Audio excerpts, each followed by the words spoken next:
Assalamualaikum warahmatullahi taala wabarakatuh.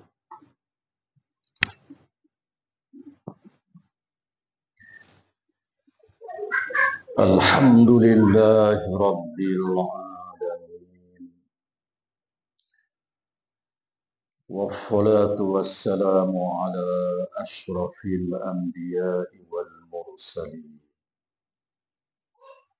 Wa ala alihi wa sahbihi ajma'in.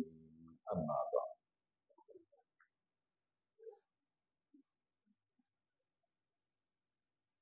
Yang dihormati dan dikasihi Al-Fadil Tuan Imam pada malam ini,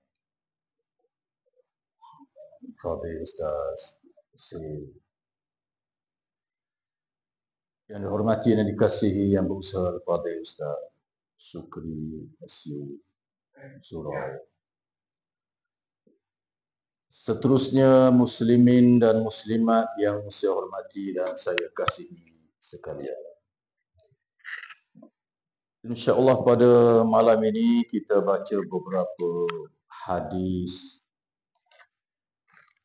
di bawah tajuk besarnya Kitabul Hajj, kitab berkenaan dengan haji, yang kita telah mula baca bermula di minggu yang lalu.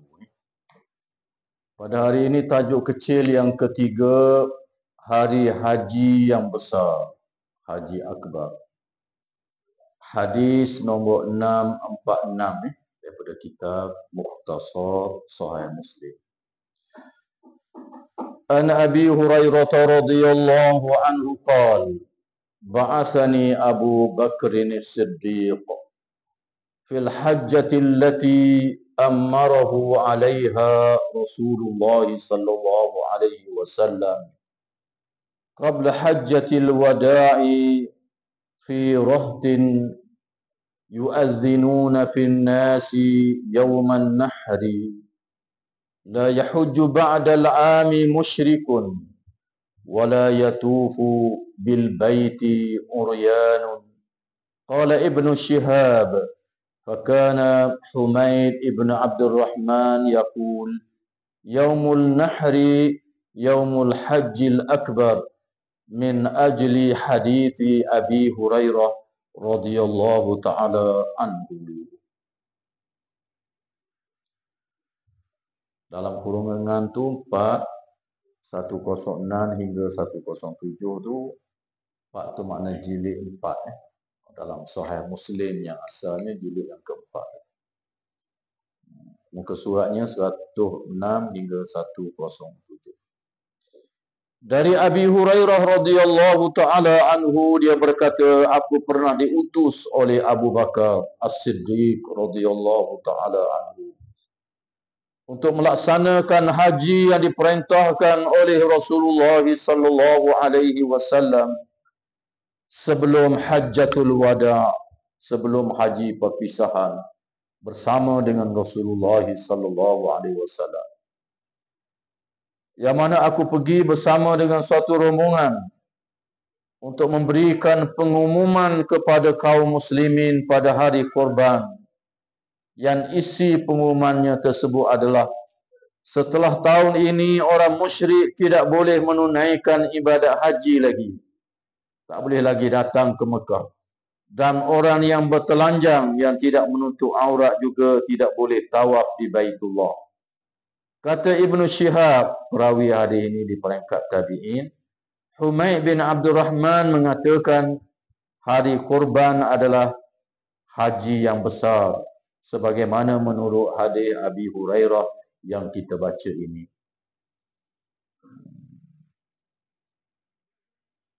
Hari yang besar ini adalah merupakan Yaumun Nahri, hari berlakunya ibadat kurban.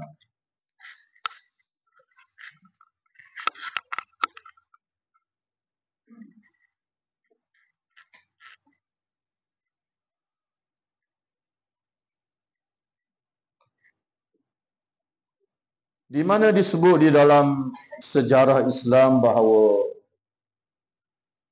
haji ini yang Nabi SAW menyertainya adalah Hajjatul Wada, haji perpisahan, yang berlaku pada 10 Hijrah. Nabi balik selepas itu, tak berapa lama Nabi meninggal. Fathu Mekah tahun 8 Hijrah, Islam sudah menguasai Mekah. Tahun ke-9 tahun 9 Hijrah, umat Islam sudah menunaikan ibadat haji.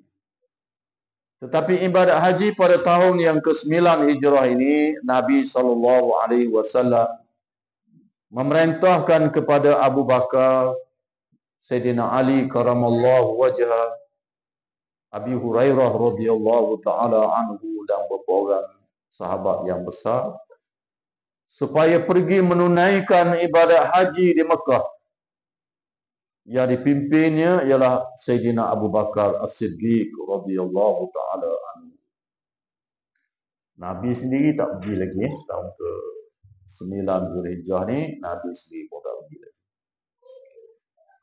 Dan Nabi SAW pesan kepada Abu Bakar radhiyallahu taala anhu supaya pada haji tahun ke-9 tahun 9 Hijrah ini hendaklah memberi pengumuman kepada semua para jamaah haji bahawa bermula daripada tahun depan orang musyrik tak dibenarkan lagi datang menunaikan ibadat haji. Begitu juga orang melakukan tawaf di Baitullahil Haram dalam keadaan bertelanjang, tidak menutup aurat, tidak dibenarkan lagi selepas daripada ini. Jadi hadis yang kita baca ini diriwayatkan oleh Abi Hurairah. Abi Hurairah kata, Sayyidina Abu Bakar telah mengutus dia untuk mengkhabarkan pengumuman yang diberitahu oleh Nabi SAW.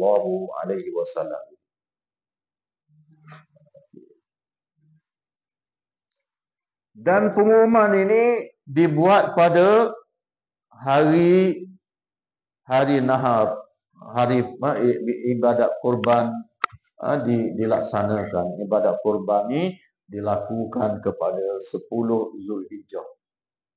Selepas wukuf lah. Selepas itu 10 hari bulan Zulhijjah, hari raya pertama lah kalau tempat kita. Hari itulah dilakukan ibadat kurban. Di tempat melakukan ibadat kurban inilah disuruh oleh Nabi untuk dilakukan peristiharan. Maknanya selepas daripada ini, orang-orang musyrik, orang-orang yang kafir tidak boleh lagi datang untuk menunaikan ibadat haji di Mekah, iaitu pada tahun ke-10 Hijrah yang dipimpin sendiri oleh Nabi SAW. Okay. Di dalam hadis kita ini disebut tentang haji yang besar. Tajuk kita ni hari yang besar, haji yang besar. Berlaku kekhilafan di kalangan ulama tentang Hajjul Akbar ini. Khilaf di kalangan ulama. Antaranya ialah Al-Imam Asy-Syafi'i, pengasas mazhab kita, begitu juga dengan Imam Malik dan jumhur ulama, majoriti para ulama mengatakan bahawa haji yang besar itu ialah pada hari nahar, hari berlakunya penyembelihan kurban, sebagaimana yang disebut di dalam hadis ini, yang mana berlaku pada 10 Zulhijjah.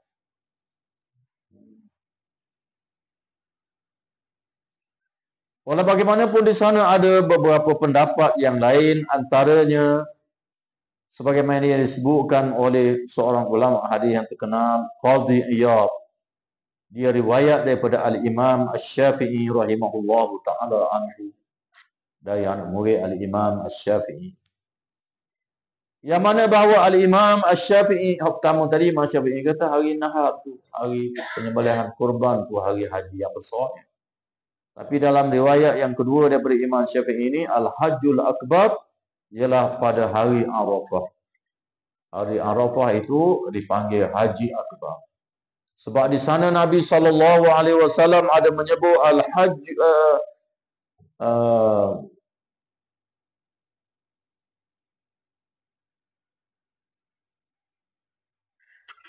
Nabi SAW ada sebut dalam sebuah hadis bahawa Nabi kata al-hajju Arafah. Haji itu ialah wukuf di Arafah.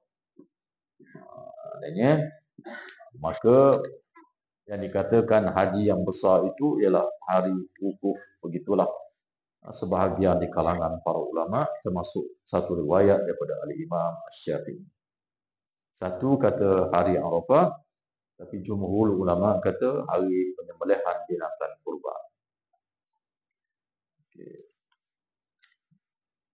Masyhur juga di kalangan orang Arab dan orang Islam pada zaman kita ni, Al-Hajjul Akbar ialah hari yang mana wukufnya jatuh hari Jumaat. Itu dia. Kalau wukuf tu jatuh hari Jumaat, maka dikatakan haji yang besar. Ini ada pelbagai pandangan di kalangan para fuqaha. Antaranya yang saya sebutkan tadi. Kalau tengok riwayat kita ni,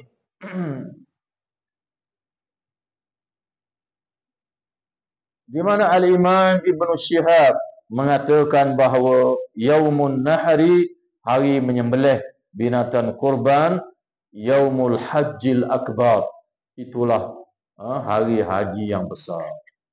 Sebagaimana yang disebut oleh perawi hadis daripada Abi Hurairah radhiyallahu taala anhu ini.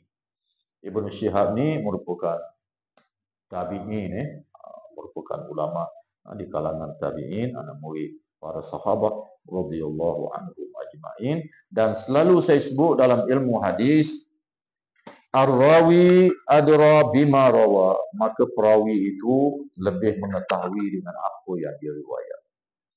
Maka walaupun hadis ini diriwayat daripada Abi Hurairah, tapi perawi-perawi mengatakan bahawa berdasarkan pada hadis ini, hari haji akbar itu ialah pada hari ibadat kurban dilaksanakan. Bahkan itulah pandangan majoriti para ulama.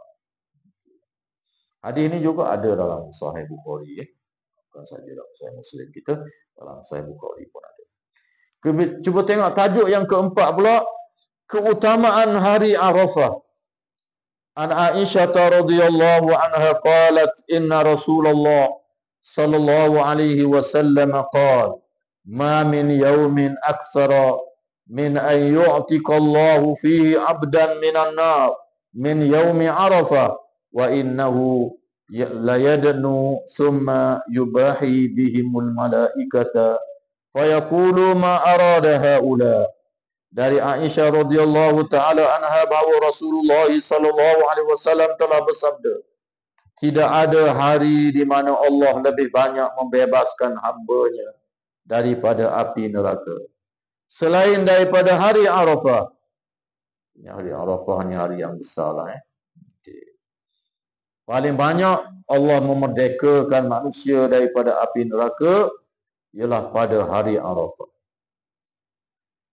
Pada hari itu Allah Subhanahu wa taala la yadnu, datang mendekati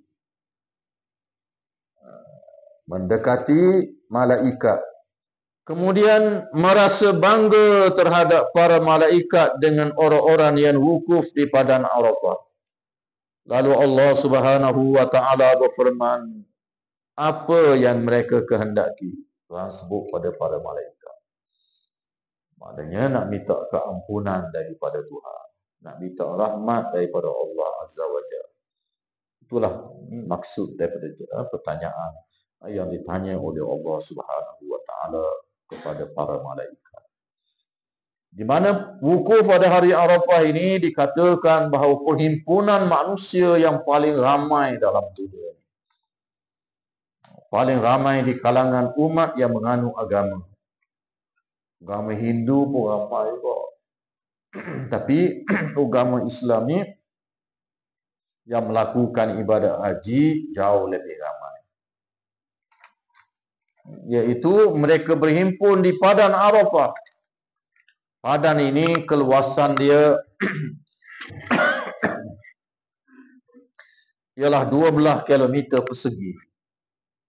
Luah juga lah Jauh mata memandang, kita tengok daripada tepi sana, tengok ujung sana tak nampak ni lah orang ni. 12 kilometer persegi. Di zaman Nabi SAW lagi, Nabi sudah meletakkan batu-batu tanda, tempat yang boleh umat Islam wukuf. Kerajaan Saudi ada letak tanda batu lah Jadi jangan kita pergi wukuf luar daripada batu. Ramah lajak orang ni, ada juga yang wukuf di luar daripada penanda yang diletakkan. Jangan sampai begitulah. Orang ramah ni kat macam-macam lah. Okay.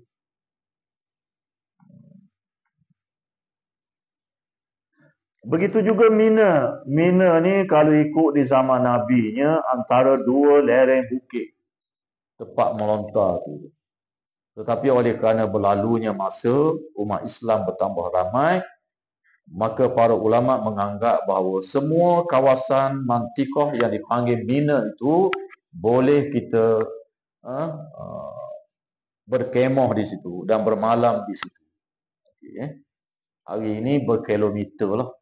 Kalau tempat antara bukit, dua bukit itu tak padang Hari ini kita berjalan ni dalam 10 kilometer ataupun lebih pergi balik. Kemah saya ni antara kemah tabung haji yang dekat sekali dengan tempat melontar. Tu pun kita tengok belakang kita, jauh mata memandang, tak tahu sampai kat mana lagi kemah. Luar berjuta manusia. Itu di Padang Arafah. Hak yang tak ada ilmu tu lah sekira lah Melontar ni sepatutnya dengan anak batu. Dengan selipar pun dia lontar. Ikut dan sekali Allahu Akbar. Kalau zaman dulu sikit baru dekat labor ila jamratil aqabah, baru labor. Ni tepat nak pergi jamrah aqabah. Hak jenis mangak tu situ lotah dah dekat labor. Kita melontar di tiang yang ditetapkan oleh Nabi SAW. 3 tingkat tu boleh melontar betul. Bawah, tengah, atas boleh melontar. Bahkan orang kaya, orang besar, pembesar, pemimpin, mari dengan helikopter melontar. Mari dengan helikopter, dari atas helikopter melontar. Kawan-kawan tanya sah dah.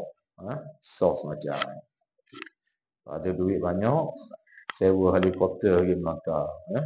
Sah semacam. Tak payah berjalan lah. Bahkan ada yang naik kereta. Orang bawah tu naik kereta. Turun kereta, pergi melontar je. Naik kereta pula, driver bawa ke hotel. Ataupun syarikat swasta yang bayar mahal-mahal ni 70,000 dan sebagainya, biasanya tempat melontar ni dia duduk dekat dengan Mina betul. Jalan tak banyak mana sampai dah tempat melontar. Hari pertama kita Jamratul Aqabah. Kemudian kita balik. Dia tutup, nasib baik dia tutup. Orang lain tu dia tutup. Kalau tak, dia pergi melontar tak sekarang tu. Okay. Hari yang kedua baru melontar belaka ketiga jamrah. Begitulah peraturan-peraturan yang telah ditetapkan. Nanti kita akan tengok lagi lebih detail daripada hadis-hadis Nabi SAW. Okey, cuba kita tengok tajuk yang kelima, doa naik kenderaan untuk berangkat menunaikan ibadat haji dan selainnya, selain daripada haji. Umrah baik, nak pergi Kuala Lumpur ke, pergi Indonesia ke, pergi mana ke, di sana ada doa-doa yang disuruh kita membaca. Kita tengok hadis 648. An Ali Al-Azdi radhiyallahu anhu anna ibn Umar allamahum anna Rasulullah sallallahu alaihi wasallam kana idza stawa ala ba'irihi kharijan ila safarin kabbara thalathan summa qala subhanalladzi sakhkhara lana hadha wa ma kunna lahu mukrinin wa inna ila rabbina lamunqalibun. Baca doa, baca ayat Quran ni, iaitu apabila kita nak musafir. Para ulama kata sama ada nak mula musafir ataupun kita sudah naik kenderaan, unta baik, kereta baik, bas baik, naik kenderaan baru kita baca Kemudian diikuti dengan doa, Allahumma inna nas'aluka fi safarina hadzal birra wat taqwa wa minal amali ma tarda. Allahumma hawwin 'alaina safarana hadza wa twi anna bu'dah. Allahumma anta sahibu fis safar wal khalifatu fil ahli. Allahumma inni a'udzubika min wa'sa'is safar wa kabatil manzar wa su'il munqalabi fil mali wal ahli wa idza raja'a qala hunna wa zada fihinna aibuna taibuna abiduna li rabbina hamiduna. Daripada Ali Al-Azdi bahwasanya bahawa Abdullah ibnu Umar radhiyallahu anhuma pernah mengajarkan para sahabat dia bahawa Rasulullah sallallahu alaihi wasallam apabila berada di atas untanya ketika hendak berangkat dalam perjalanan, lalu dia baca subhanallazi sakhkhara lana hadza. Naik atas unta dulu baru kita baca. Itulah yang berdasarkan kepada sunnah sungguh dalam sesuatu perjalanan.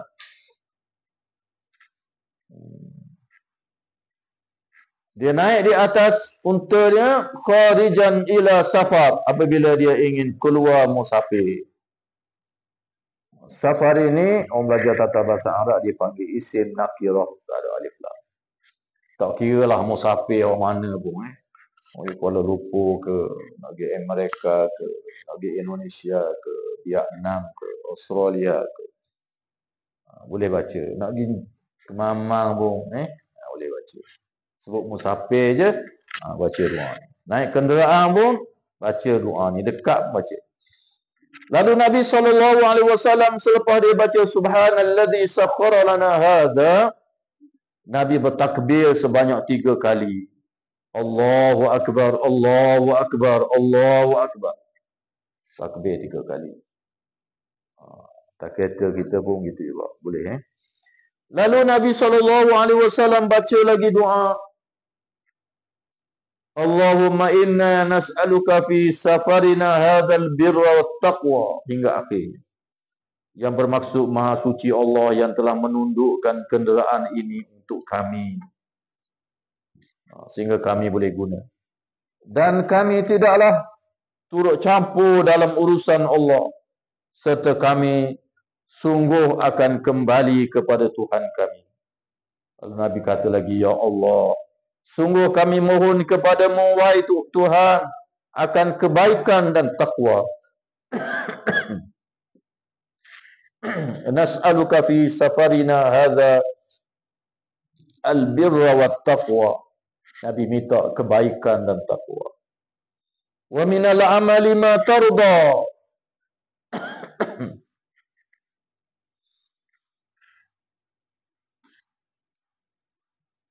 Serta kami minta kepada engkau amalan yang engkau redai wahai Tuhan. Kita minta kebaikan dan takwa. Dan kita minta dalam perjalanan kita itu benda yang Allah Subhanahu wa taala redha. Orang musafir ni ada dengan tujuan untuk jahat, untuk buat maksiat dan sebagainya. Tetapi kita hendaklah dengan tujuan kebaikan dan takwa dan tujuan untuk mendapat keredaan Allah Subhanahu wa taala. Lalu Nabi berdoa lagi, berikanlah kepada kami kemudahan dalam perjalanan ini. Perjalanan ni ada senang, ada payah. Macam-macam cabaran. Dengan kenderaan baik, dengan kapal terbang baik, dengan unta baik, semuanya ada cabaran. kita minta dipermudahkan. Dan dekatkanlah yang jauh perjalanan ini. Perjalanan jauh kita minta supaya jadi rasa dekat. Hari ini nak pergi Mekah, kalau dulu 6 bulan, 4 bulan dah. Hari ini 8 jam sampai. Okay. Dan dalam doa pun memang dia ajar begitu. Ya Allah, Engkaulah yang menguasai perjalanan ini, dan Engkau pula yang mengurus keluarga kami. Bahkan kita mengadu kepada Allah. Allah lah yang menguasai perjalanan kita. Naik kapal terbang ke, naik helikopter ke, naik jet ke, Allah yang mengawal. Kalau Tuhan nak jatuh, kapal terbang pun jatuh. Okay. Sebab itu kita mengadu pada Allah. Dan kita mengiyakan keagungan dan kebesaran Allah. Lalu Nabi mengatakan lagi, Ya Allah, sungguh aku berlindung kepada Engkau dari lelahnya perjalanan. Jalanan ni ada lelah, ada letih. Okay. Daripada kesedihan pemandangan. Dalam perjalanan kita tu ada benda yang menyedihkan pemandangan kita. Tengok orang kemalangan, orang apa. Dan daripada bencana dalam urusan harta benda dan keluarga. Keluarga orang kita tinggal. Kita minta berlindung daripada Allah, daripada ancaman, daripada bencana harta benda dan keluarga. Harta benda yang kita bawa ataupun harta benda yang kita tinggal di kampung. Kita minta berlindung dengan Allah Azza wa Jalla. Berapa ramai orang pergi musafir, balik tengok harta benda hancur, harta benda dirampas dan sebagainya. Cuba tengok pejuang-pejuang Palestin di Gaza, apabila termenterainya perjanjian damai, pejuang-pejuang ini dan penduduk-penduduk, lelaki, perempuan, kanak-kanak, orang tua, balik habis ke Gaza. Berpuluh-puluh ribu berduyung-duyung tengok orang. Cuba bayangkan perasaan dia. Dah lah dia tinggal, tu satu perkara yang susah dah. Kena bom, kena apa. Selamat pun balik pula tengok habis bangunan hancur habis. Bagaikan padang jarak, padang terkukur. Habis. Hancur habis. Cuba bayangkan. Rumah-rumah tak tahu kat mana lah. Hancur habis. Okay. Begitulah sifat musafir. Orang musafir jauh sikit lagu mana? Banyak tahun, 5-6 tahun di luar negara. Balik nak cari rumah tak apa nak cang dah. Sudah berubah, sudah berubah persekitaran rumah kita, kampung kita. Kawan-kawan saya orang lama-lama yang pernah datang ke rumah, berlalu 10 tahun lebih, mari nak menziarahi pula. No, sampai aku Wakatapeh, pah mana telefon tanya. Lain ni, memang lain sungguh lah, 10 tahun yang lalu. Dulu jalan saya, mari ke dia ni, dua lain dah. Tak tahu kat mana dah waktu 9 ni apa. Lah, no, sampai aku Wakatapeh. Anak beranak pun begitu juga. Lama sikit tak balik. Tak jam dah. Begitulah musafir. Apabila Rasulullah SAW kembali, apabila kita kembali daripada musafir, baginda juga membaca doa tersebut dengan ditambah lagi. Musafir mana-mana pun Nabi baca ni. Masuklah haji, masuk apa. Cuma Nabi tambah lagi. Nabi kata, Aibuna, taibuna, abiduna, li rabbina, hamiduna. Aibuna, taibuna, abiduna, li rabbina, hamiduna. Kami semua akan kembali kepada Tuhan kami. Bila kita balik kampung kita, ingat bahawa kita ni pun akan kembali pada Tuhan. Kau duduk sini semua, itulah yang diajar oleh Nabi. Ingat kembali pada tempat kita yang sebenar hari akhirat. Aibuna, taibuna, kami semua mohon ampun kepadamu wahai Tuhan. Abiduna, kami semua mengabdi diri kepadamu wahai Tuhan. Taibuna, kami semua taubat. Abiduna, kami semua akan mengabdi diri padamu. Dan hamiduna, kami sentiasa akan memujimu. Itulah hadis yang diriwayatkan pada malam ini, yang diriwayat oleh Imam Muslim dan juga sebahagian di kalangan ulama-ulama hadis. Statusnya sangat sahih, termasuk diriwayatkan oleh Imam Abu Dawud di dalam sunannya dan lain-lain para ulama hadis. Dan di dalam kitab-kitab hadis lagi banyak doa-doa untuk musafir ni banyak. Ini di antaranya ketika menunaikan ibadat haji. Dan banyak lagi doa-doa lain yang diajar oleh Nabi ketika musafir. Boleh baca betul. Kalau hafal ni boleh apa dah ataupun lain-lain doa yang diajar oleh Rasulullah sallallahu alaihi wasallam boleh baca betul. Sayyidina Ali karamallahu wajhah bukan saja doa-doa yang Nabi baca ni. Dia perhati Nabi, antaranya Nabi ni apabila dia nak naik kenderaan, dia nak berjalan, dia nak musafir, dia senyum dan dia ketawa. Dia ketawa. Sebab dia baca subhanallazi sakhkhara lana hadza, baca doa, lepas tu dia ketawa. Sayyidina Ali perhati, lalu dia buat begitu juga. Dia naik kenderaan, begitu dia buat. Seorang ulama tabi'in, dia tanya Sayyidina Ali, dia kata, ya Amirul Mukminin, wahai Amirul Mukminin. Kami tengok para sahabat Nabi sallallahu alaihi wasallam baca subhanallazi sakhkhara lana hadza. Baca belakang ni. Hadisnya ada. Tetapi kami lihat engkau wahai Amirul Mukminin berbeza. Bahkan sampai doa kamu ketawa pula.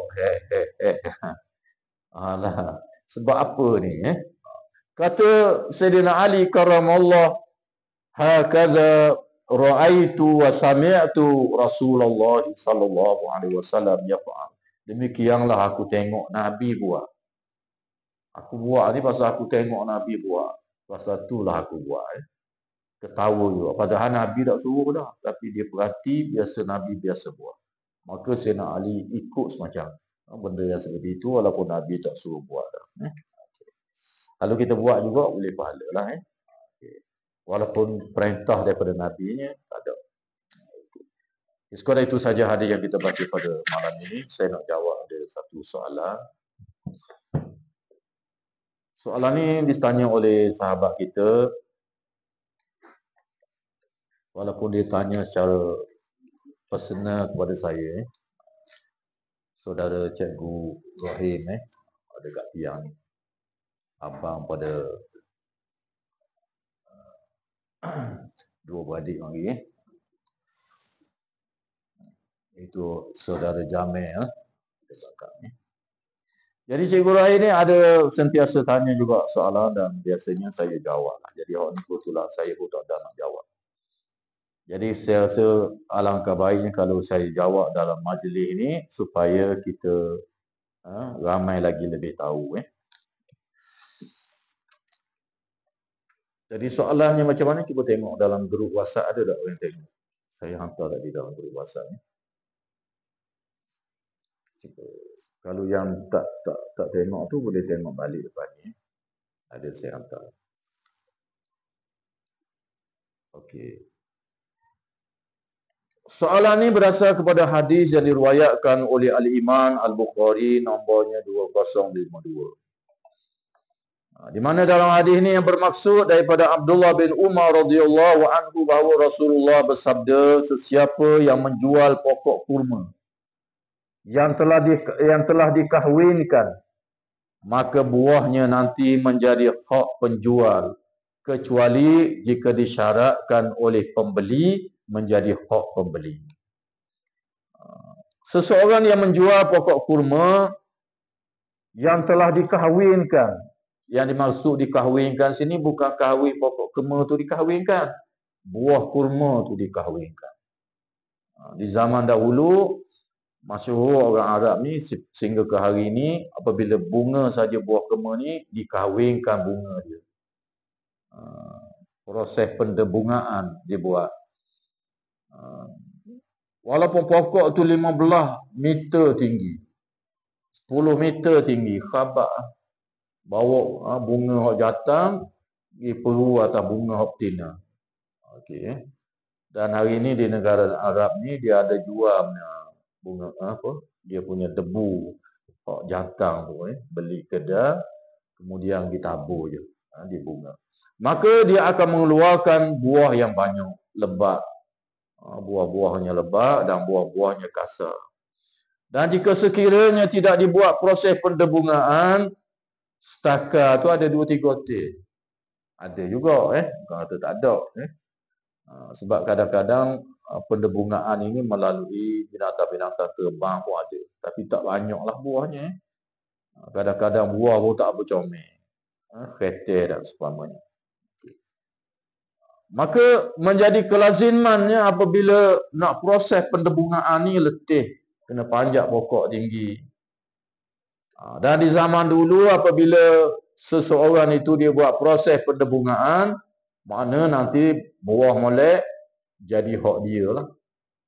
Tiba-tiba kalau dia nak jual pun pokok kema katakan, ladan ke ataupun pokok kema tu, walaupun dia sudah kahwin dah buah dia, maka pada amalan pada waktu itu, tuang hak jual ni boleh ambil lagi buah kema tu. Jadi milik dia lagi apabila masuk nanti. Kecuali pembeli itu mensyaratkan kepada penjual, buah hak musim ni boleh kaku jugalah. Tuang hak jual kata, tak apalah ambil kema lah. Kalau dia syarat begitu, maka boleh pada pembeli. Kalau dia tak syarat, boleh kepada tuang punya kebun ataupun tuang punya pokok yang jual. Cuba tengok ada ulasan itu. Jika pokok yang dijual telah dikahwinkan, maka buah yang nanti dihasilkan menjadi hak kepada si penjual. Kecuali jika pembeli mensyaratkan dari awal transaksi bahawa buah itu menjadi miliknya. Jadi bukan pokok yang dikahwinkan. Sebab pernah berlaku juga orang mari tanya saya, dia kata dah lagu mana lah ni kita beli pokok dari yang kahwin, rambutan kahwin, buah lagi lagu mana kena beri ke tuang dia ke boleh kita. Jadi apabila baca saja tu boleh jadi tak faham. Lepas tu soalan yang tanya situ minta pencerahan hadis ni tak berapa faham. Ya sungguh ni kalau baca ni saja mungkin jadi salah faham tu saya kata tadi. Islam menjaga hak setiap penganutnya dengan sempurna hingga tidak ada satu pihak yang menzalimi pihak yang lain. Jadi tengoklah dengan perubahan zaman dan keadaan, jika sekiranya berlaku perubahan zaman, terutamanya pokok-pokok yang dikahwinkan, bukan proses pendebungaan, maka pokok rambutan, pokok durian, pokok apa saja, maka apabila kita beli jadi hak kita. Buah nanti 5 tahun lagi jadi hak kita lah. Bukan jadi milik kepada orang yang mengahwinkan pokok tersebut. Bahkan perkara ini dibincang secara panjang di dalam kitab-kitab fiqh. Termasuk dalam hadis sini riwayat Imam Bukhari dia kata. Yang sebenarnya hadis ini ada dalam Bukhari ada, dalam Muslim ada, dalam Ibnu Majah ada, dalam At-Tirmizi ada, dalam Abu Daud ada. Sebahagian ulama-ulama hadis meriwayatkan hadis. Status dia adalah sangat sahih. Al-Imam An-Nawawi rahimahullahu taala anhu dalam kitab dia Syarah Sahih Muslim dia kata, para ulama khilaf berhubung dengan kepahaman terhadap hadis yang kita baca. Daripada dulu lagi berlaku kekhilafan di kalangan ulama. Di mana pandangan yang pertama iaitu pandangan Imam Syafi'i, Imam Malik, Imam Al-Lais dan sebahagian besar para ulama daripada pelbagai aliran dan mazhab. Mereka berpegang dengan hadis yang kita baca ini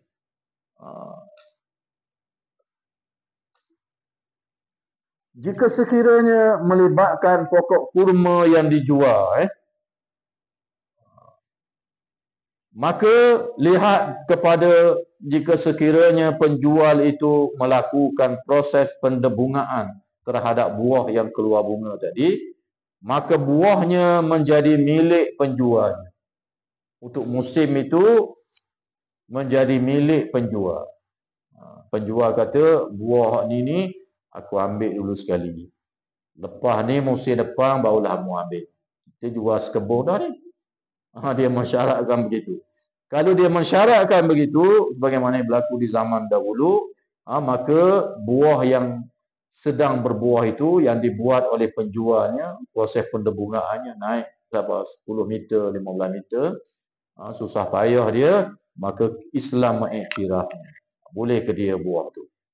Kalau dia tetapkan di dalam masa akad jual beli. Tetapi sebahagian di kalangan para ulama, kalau dia tidak mengakadkan semasa jual beli, maka buahnya jadi milik tuan punya pokok.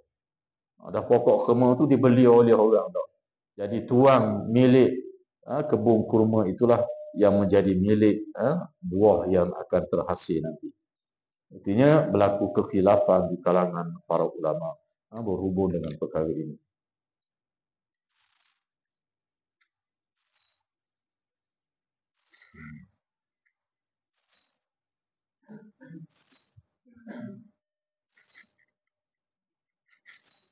Sebahagian di kalangan para ulama lagi mengatakan jika sekiranya buah tu tak kahwin pun lagi, atau budak bunga lagi kita pergi jual kebun tu, maka kebun itu menjadi milik tuan yang pembeli lah. Sama ada dia buat proses pendebungaan ataupun tidak, itu terpulanglah pada dia.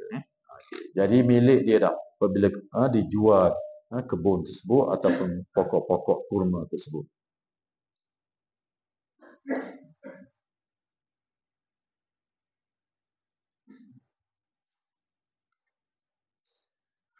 Berdasarkan kepada hadis yang kita baca ini, jika sekiranya penjual kebun kurma, dia telah mensyaratkan bahawa buah kurma untuk musim ini yang dia sudah buat proses pendebungaannya adalah menjadi milik dia.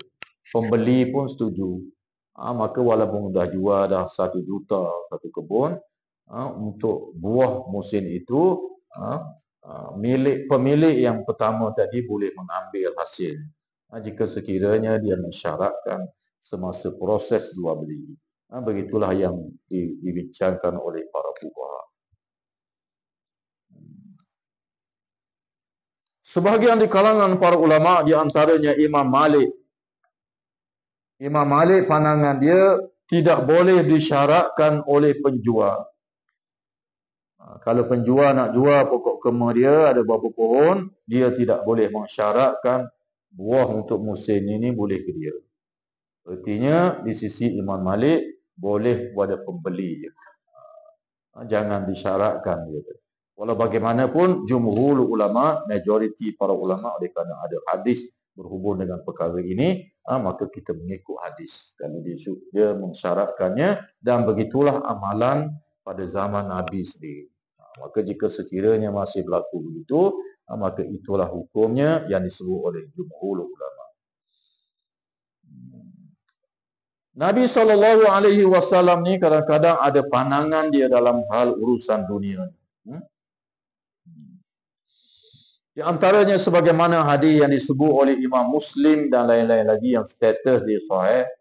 Bila Nabi mari ke Madinah, Mekah dah banyak mana pokok kurma.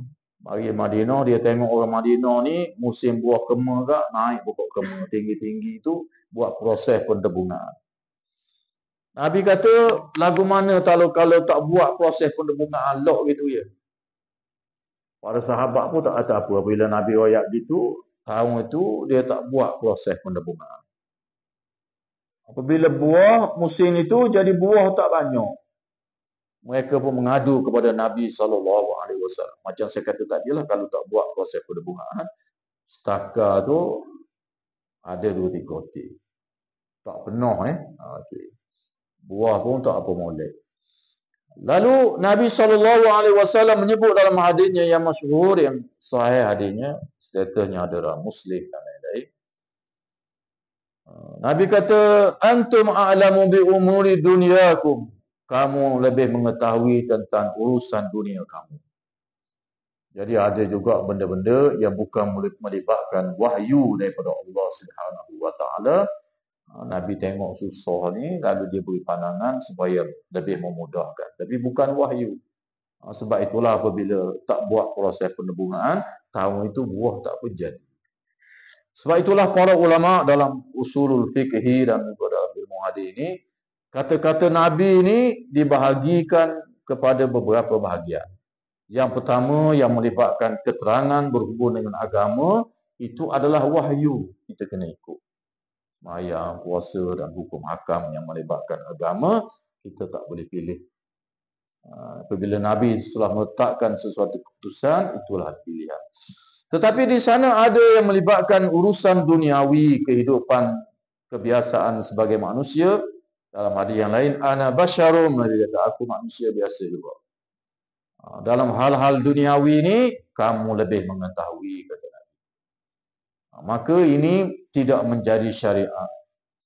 Ataupun Nabi bercakap dengan keluarga dia, dengan isteri dia, dengan anak isteri dia, dengan cucu dia dan sebagainya. Itu bukan wahyu. Bukan wahyu. Dalam Al-Quran sebut tu, wa ma yamtiku 'anil hawa in huwa illa wahyun yuha. Nabi tak bercakap melainkan adalah yang diwahyukan oleh Allah Azza wa Jalla. Para ulama tafsir kata yang dimaksudkan di sini yang Nabi bercakap ni adalah wahyu, ialah yang melibatkan syariat Islam. Nabi royak ni wahyu daripada Allah Azza wa Jalla. Tapi dalam perkara-perkara biasa ini bukan wahyu. Nabi bercakap dengan Aisyah, isteri dia, hari ni nak makan apa kita? Dah. Kalau wahyu juga slow dah. Hari ni kena buat bubur caca dah. Kena buat subuh Jadi itu bukan wahyu. Percakapan Nabi dengan isteri dan anak-anak dengan sahabat-sahabat ni bukan wahyu. Begitu juga dalam mesyuarat yang Nabi diperintah oleh Allah bermesyuarat dalam peperangan baik dan sebagainya. Jadi ada pandangan para sahabat, Nabi pun ada beri pandangan. Sehingga Nabi beri pandangan dan buat keputusan. Ada sahabat tanya, adakah ini wahyu, wahai Rasulullah? Rasulullah kata, dah. Lalu bila Nabi kata bukan wahyu, bagaimana kalau saya nak beri pandangan lain? Ya Rasulullah kata, sila. Jadi ada benda yang dikategorikan sebagai wahyu, yang melibatkan hal-hal agama. Dan di sana ada urusan duniawi yang Nabi tetapkan berdasarkan kepada zaman dan keadaan. Dalam usul fiqh dia bincang panjang benda ini sehingga dia letak satu kaedah yang besar, al-hukmu taghayyurul hukmi bi taghayyuril azman.